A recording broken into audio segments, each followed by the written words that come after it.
কথা বুঝে বলো বা না বুঝে বলো, কিন্তু তুমি মাথায় রাখবে তোমার কথার দ্বারা যাতে অপর মানুষ কষ্ট না পায়।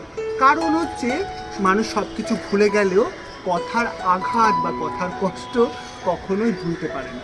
বুঝতে পারলে? যদি অভিমান জমে থাকে তাহলে কথার মাধ্যমে সেই অভিমানকে কাটানো খুব দরকার, না হলে দূরত্ব বাড়তে থাকে। আর দূরত্ব যদি বাড়তে থাকে তাহলে সম্পর্কে অভিমানের পাহাড় জমতে জমতে সেই সম্পর্ক নষ্ট হতে থাকে। তোমার মিষ্টি কথাই তোমার সুন্দর ব্যবহারের লক্ষণ। তা বলে মিষ্টি কথার আড়ালে তুমি কিন্তু দুষ্টু লোক হয়ে যেও না। কথায় আছে না, দুষ্টু লোকের মিষ্টি কথা। চোখে জল তখনই আসে যখন মুখের কথা বুকে এসে লাগে, তখনই চোখে জল আসে। যত খুশি আমার মায়ের মতন গাছ রাখো, কিন্তু কথা লাগিও না। তাহলে বুঝতে পারলে তো, কথাটা খুব জরুরি। কাকে কি বলছো, কার সাথে কিভাবে কথা বলছো, কোন কথা কোথায় বলছো, সেটা জানাটা খুব জরুরি।